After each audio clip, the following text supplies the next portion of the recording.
बिस्मिल्लाहिर्रहमानिर्रहीम। Dear students, अस्सलाम वालेकुम। उम्मीद करती हूँ कि आप सब खैरियत से होंगे।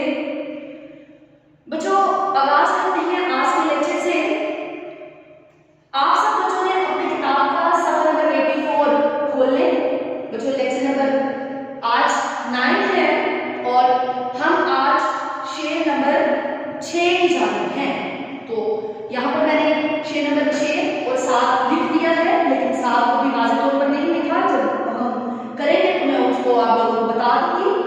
आज हम जो शेर पढ़ने जा रहे हैं वो शेर है, ये परचम है निशान आलम में फतह कामरानी का।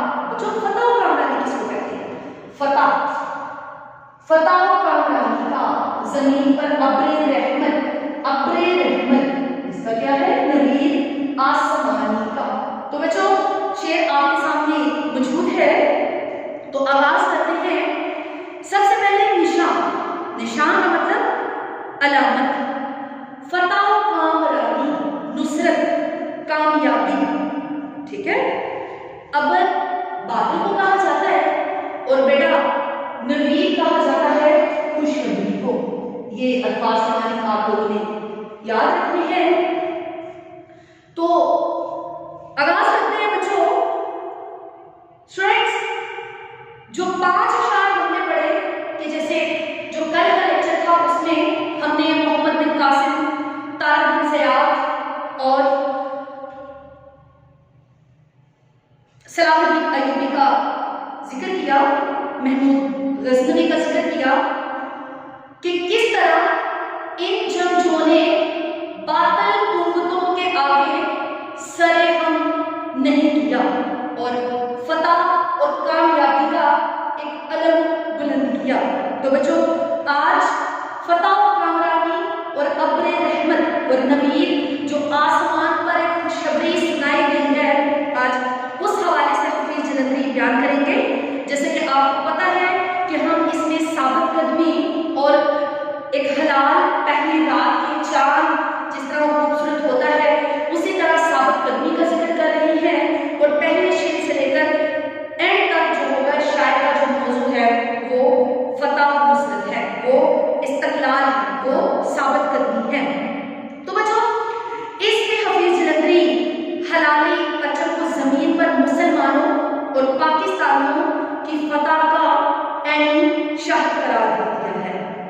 चूंकि स्टूडेंट्स, ये हलाल इस्तक़लाल हुकूमत पाकिस्तान ने फतह पर तीनों शहरों को अता किया, इसलिए फिजा में बुलंद व बाला लहराता हुआ ये परचम मुसलमानों की फतह का खामोश इजहार है और इस बात का मुदल्लल सबूत है कि हिंदुओं के मुकाबिल अल्लाह ताला ने पाकिस्तान को फतह मुबीन अनायत फरमाई।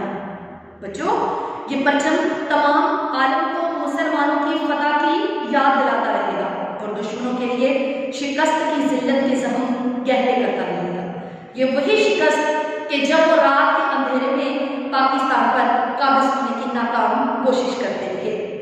बच्चों, अलगज़ हलाल इस्तक़लाल अपनी खामोश जुबान से मुसलमानों के फातेह होने का ऐलान कर रहा है कि जिसको इलामा इकबाल इस तरह बयान करते हैं कि बातिल से दबने वाली ए आसमान नहीं हम, 100 बार कर चुका है तू इंतहा हमारा। तो बच्चों, इसका जो दूसरा मिसरा है, जमीन पर अब्रे रहमत है, नवीर आसमानी। तो इसमें हफीज जलंधरी बयान करते हैं कि जमीन के लिए ये परचम बादल की मानद है। वो कैसे?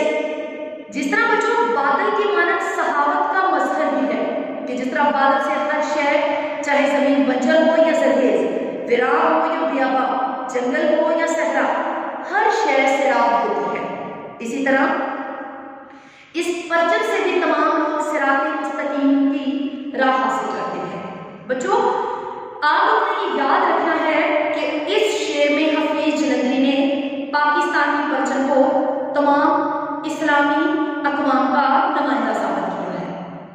वैसे भी पाकिस्तान दुनिया के 158 ठीक है इस्लामी ममालिक में से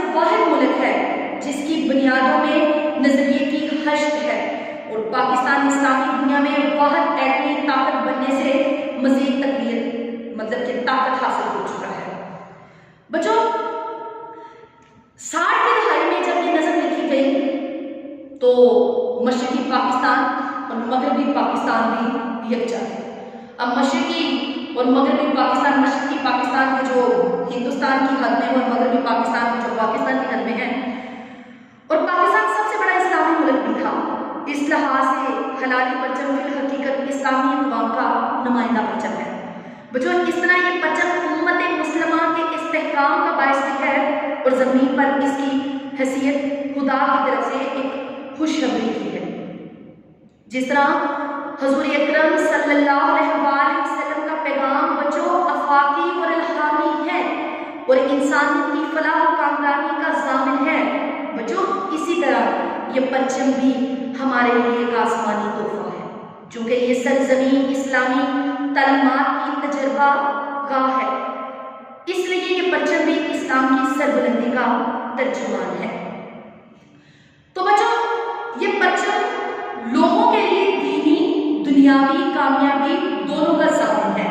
तो इसमें लिहाजा हम आखिर में ये कह सकते हैं ये परचम लोगों के लिए बिला तहसीस रंग व नस्ल खुशखबरी की हैसियत रखता है। अब देखिए ना, पाकिस्तान में मुख्तलिफ मज़ाहब से ताल्लुक़ रखने वाले लोग मौजूद हैं, लेकिन चूँकि पाकिस्तान नुमाइंदा है एक अज़्म इस्तिक़लाल का, एक मजबूती का, एक जुर्रत का, इसने तमाम रंग नस्ल से ताल्लुक़ रखने वाले लोगों को एक अर्ज़े पाकिस्तान में समोया हुआ है। तो बच्चों ये परचम है साबित करने का।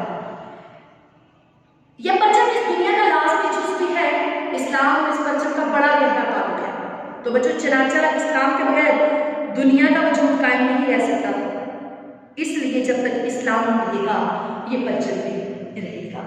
तो ये परचम निशान आलम में फतह और कामरानी का, आलम कहा जाता है जहां को, ठीक है।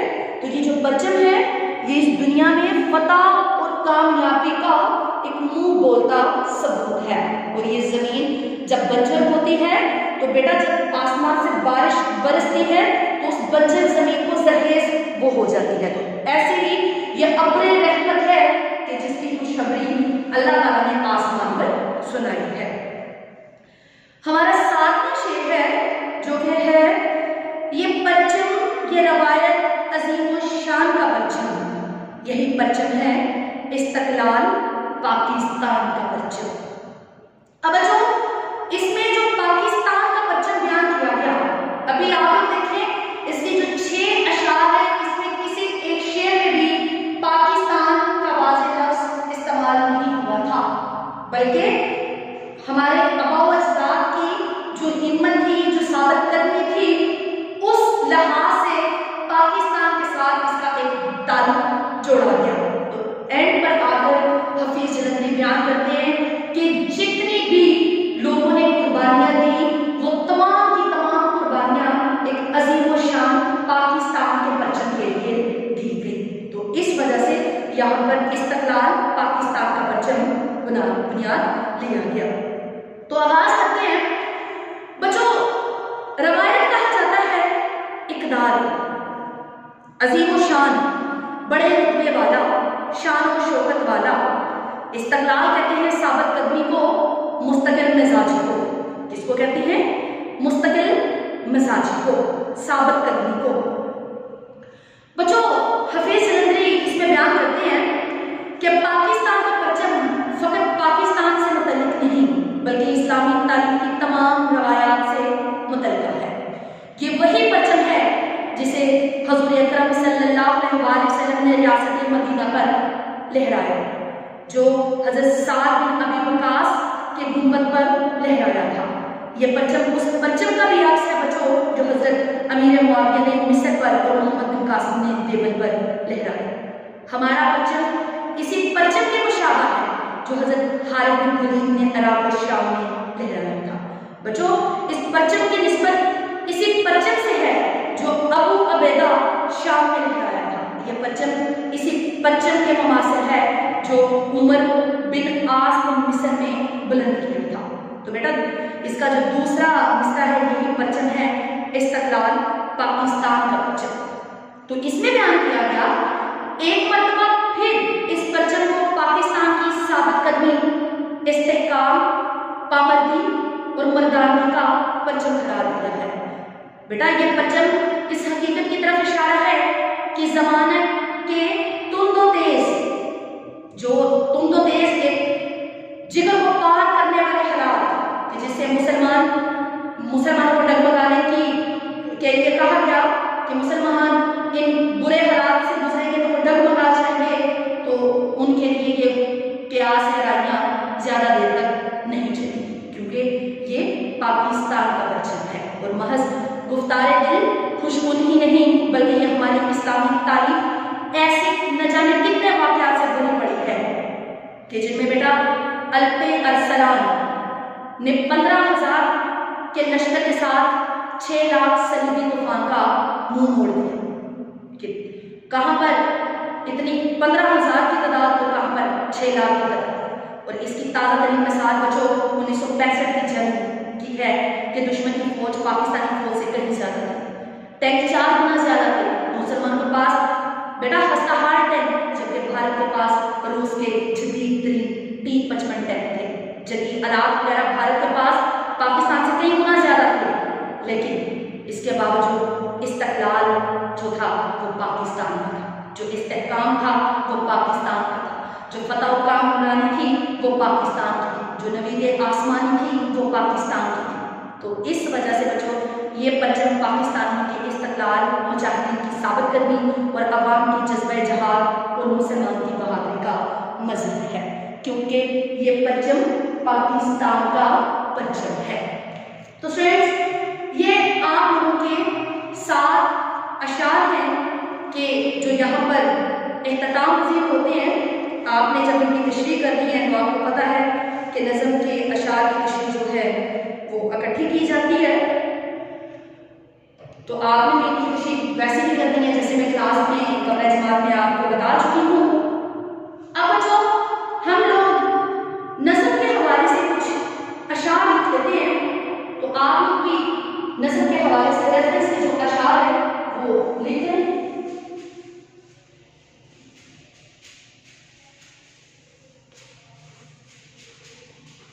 जो आप यहाँ पर लिख रहे हैं नज़म के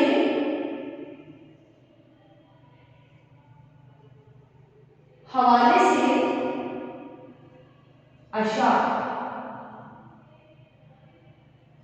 मुझे इसका पहला हिस्सा है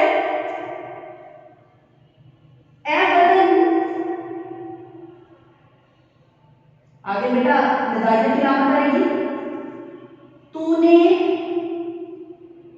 पुकारा, ए वतन तूने पुकारा तो लहू खोल उठा,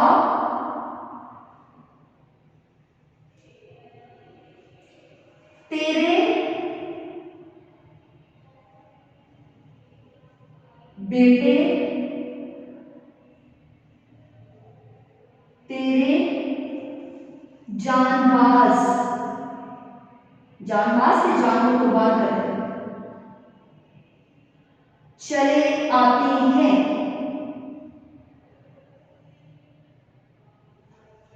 बच्चों दूसरा शेर है तौहीद की अमानत सीनों में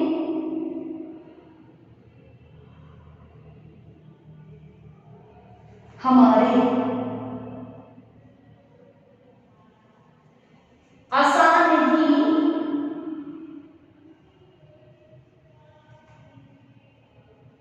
मिटाना